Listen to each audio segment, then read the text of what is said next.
You gonna be a game show answer, partner? Yeah, I'll take Kiss My Ass for 1,000, Alex. Make that 3,000. You hear how these kids talk today? You hear that? Kiss my ass. Oh, ain't that something? How about you, Earl? You gonna tell me kiss your ass too?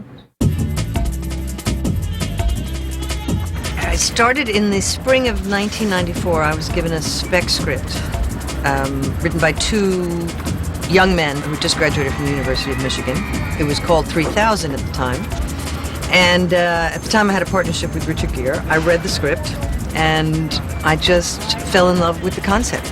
About a year ago, Denzel expressed a lot of interest and really did some soul searching to see if this was for him, and decided that parts of Stan would be a bit of a reach. If you want to get that heavy vibration from that special someone, get your pager on at 3,000 beats. I think when he heard about Bernie, he was just absolutely delighted. His conflict was that he thought that you needed a sort of a very sort of comedic sensibility to get away with the nastiness that is Stan in the beginning. I spoke to Denzel before we started shooting. I said, "Oh yeah, I'm doing Mr. 3000." He said, "Yeah, is that a script about?" And he started, telling me some of the elements. I said, "Yep, that's one." He said, "Who's doing that?" I said, "Bernie Mac." And he laughed. He said, "Oh, Bernie will be funny." You make sure you get it on camera. Make sure, goddamn it, you make sure you get it right. He knew that it was a concern of mine that dramatically, this film have a lot of weight. So he's come to play, as he would tell you, He gets his 3,000th hit for the second time.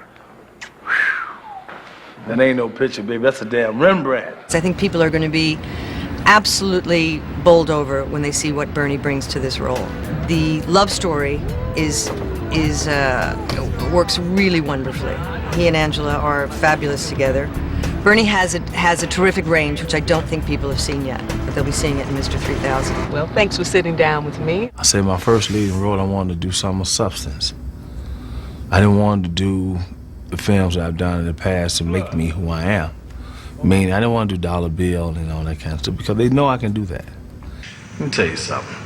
You keep talking about your teammates the way you do, boasting about yourself, you're going to end up all by yourself. And Big Horse Brother gonna be standing right up there with you. I think it's timing.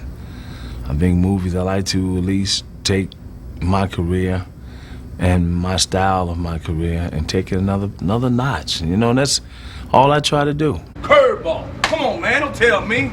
Come on, baby. Come on, Skillet, good eye. Good eye. If everybody thinks that you just skating and getting by, that's bull. I work hard. When they said baseball camp, I did not know it was boot camp. Let me tell you, being in New Orleans under that heat, just practicing every day, it's been gruesome, but I think we've improved. Actually, the guys been telling us, you know what, the real guys that have been playing in this, you guys look pretty good. My main concern was, if I want to portray a baseball player, I just want to really do it to the make the truthful of it. I don't want the guys look and say, oh, well, he's not of course I'm an actor, but if I can just convey and really portray the real thing, that's a point right there. Yeah. Broken back. Yeah, see what happened when you put some of this? He's very detail-oriented. He wants to make sure it looks right. He understands that he's not going to come out and be a 3,000 hit guy in real life. So, and all of them understand that. But they're just, his main concern is playing the part with integrity, playing the part with authenticity, and he's done that very well. The main thing with him is swinging the bat and really building confidence that he can make contact consistently, and helping him understand that even the big boys don't hit the ball hard every single time. And that's probably the biggest thing for all of them, is their confidence. Hey, y'all. Man, let me tell you something. You ever saw those Tarzan movies where you tie a brother to a tree and split him in half? They worked us real hard. They were very dedicated. They were in your face. They were really professionally involved. I mean, they looked for the authenticity of the ball being a ball player. We tried to choreograph everything to the max. Hey! Oh! as much as time and effort was to find Bernie Mac to play this part, as the baseball coordinator, it's our job to find the right guy out of 1,000 people that we tried out in the Milwaukee area and in the Chicago area and 500 miles to find the right guy to throw these 3 pitches. But this is a guy that throws both fast and has a great breaking pitch, and it has got a great look. And the combination of those 2 things would work well in the sequence. To be honest, you're out there knowing that it's Bernie Mac, and you just don't want to come too far inside and set the movie back a little bit. But it's fun. You watch a guy like him on TV. I love to watch all his shows, and all of a sudden he's standing there and telling you about, the curveball you just threw at him. It's kind of unbelievable. We did everything live. Live pitches. Not no fabricated pitches. They were pitching. They were popping. They was in the low 80s, high 90s. Dookie. And we was hitting it and busting it up. But we got the chance to play baseball. When we came in to where we are now, and look like ball players. And I think not only that, they feel like it too. We went through a few weeks of training before we actually started filming. And we were down in New Orleans, and it was hot as hell. And we're in full uniform, and we're practicing every day. But we worked our tail off to get ready so that we could look big league while we're out on the field, whether we're at the plate or in the field on defense. And you can see that the work paid off. Anytime we were free, we had to go to practice. And then when we got here, we had to get here for a week of practice, and then we practiced when we weren't working and stuff. So yeah, I learned a lot about baseball. I didn't really know as much as I thought I knew. So you like the biggest star in this thing? No. Bernie Mac's in it. I don't care if Bernie Mac's shit. He ain't got shit on Cheddar Bob. You heard that first. I was really concerned about the day that we were gonna shoot the batting practice scene, and I hit a few out. I wanted them to open up the roof so we could see how they really fly, but I was just happy to see the ball go, and it really made me feel like I had accomplished my goal coming in, which is to get my swing down, because that's what T-Rex is all about, hitting the long ball. War wounds. That's a little blood from the blisters popping open on the hands. Wood bats get a lot of friction, rip off all the skin, then you bleed through, but you wear the white gloves so you can see it. I knew that it was going to be a challenge to play a pitcher, namely because all throughout my playing days, from high school to the college, the little I played in college, I was a catcher. And if you know anything about baseball, catchers have a very compact throwing motion that generally comes either from right here, or as I like to throw it right from my ear. And pitchers have a motion that goes all the way down and around and through like this. And taking a habit that I've had my whole life and trying to change it was one of the most difficult things. They make a living in front of the camera, but they've embraced the role as baseball players, and I'd put them on my team too.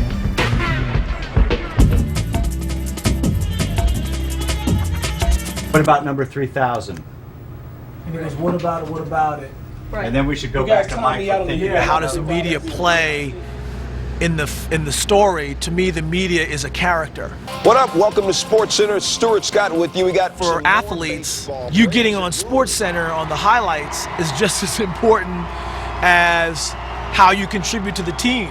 And then literally the next scenario, he's at home flipping the channels, and that's when it's another rough day for the Brewers. Okay. It was really important to use the real sports news shows, the networks, ESPN and Fox Sports, because number one, people identify with that. We as viewers experience that media all the time, and part of the whole vision was to make Stan Ross, or Bernie Mac's character, a very realistic character, someone who really existed in the National Baseball League. I'm going to say it right here on this show right now, the woman that puts on the sausage outfit that races around Miller Park has got a better chance of getting a hit than Stan Ross. You know, we talk about guys like Barry Bonds a lot on the show, guys that are not media friendly, but yet are great athletes, and what effect that has on their careers. You don't like me because I don't smile for the camera. When you're not media friendly, it's hard for people to give you a second and third chance, and that's what I love about this movie. Is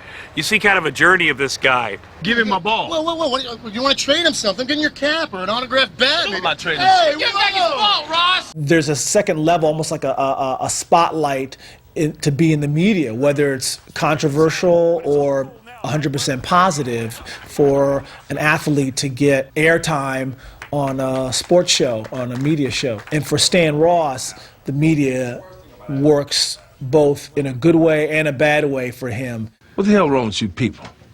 I just became a legend like Willie Mays, Stan Musial, and Carl Yastrzemski. You all gonna try to speak on something negative? That's exactly what I'm talking about. That's why I'm quitting. What? Because I got mine. And ain't nothing in the world you sons of bitches can do about it. Nothing.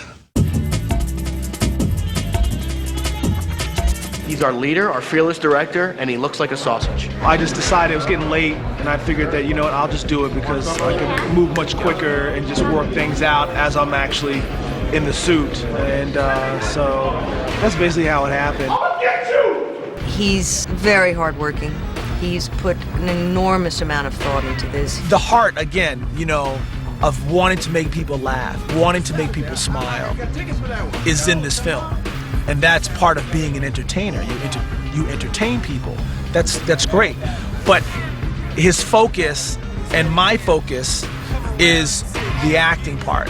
Is that Mr. 3000 dramatically needs to have as much power and scope as Stan Ross's, you know, batting statistics. I walk the walk, cause I'm the ladies' pet, the men regret. I'm Stan Ross, cold-blooded the boss. You better pay attention cause you've been briefed. That's what first attracted me, was that, you know, there was this person who was claiming to be, you know, Mr. Perfection. And that's, to me, the number sort of signifies.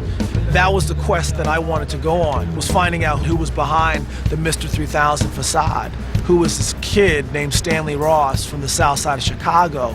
How did he get to become Mr. 3000? Cut. That was good. You know, as much as baseball is a game of strategy and it's a chess game and there's a great deal that goes into it, for me, when you crush it down to its essence or the kernel of truth or visual truth, it's this man with this huge bat who's batting against himself. That is the core of my vision. That's what's driving me to paint a picture within this realm of baseball. I don't call it a comedy. I just think of it more as an uplifting and really charming film, and the humor is charming, it's endearing. You know, you laugh because it's funny, but I don't know, it just really supports the character. That's all. I'm so fearful of one-liners and slapstick and stuff like that. I'm not looking at it as it's a funny film. You don't come out and go, that's a funny-ass film, dog. No, you come out and you're gonna go, that film was good. I'm gonna try to get around and see everybody. I can't do it right now, but I'm gonna try to get around and see everybody. The excitement is extraordinary. Friday night and Saturday night, we had 10,000 volunteer extras in the stadium. People who've experienced this kind of promotional night where you have a lot of extras have never experienced the kind of staying power that these people showed. Some of them were here for 12 hours, and they had been in the parking lot lining up to get the good seats for hours before that. And I would have to say, although we tried to entertain them a lot, and we were sort of, you know, having raffles and things to keep their spirits up, the absolute driving force was the possibility of seeing Bernie Mac. And when Bernie arrived on the field the first time, and in fact every time that he arrived, the response was electric. It was really amazing. And it's about Bernie, and I saw so many children here who are just absolutely enamored of him. They call him Uncle Bernie. This is how I live. Right, Slim? Say, who you with? In the whole big world of it, the whole big scheme of it, it's really about letting go and letting it be more than about yourself, you know, thinking of others a little bit more than you think of yourself.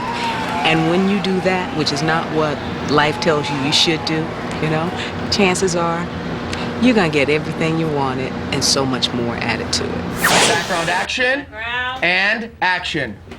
I'm back!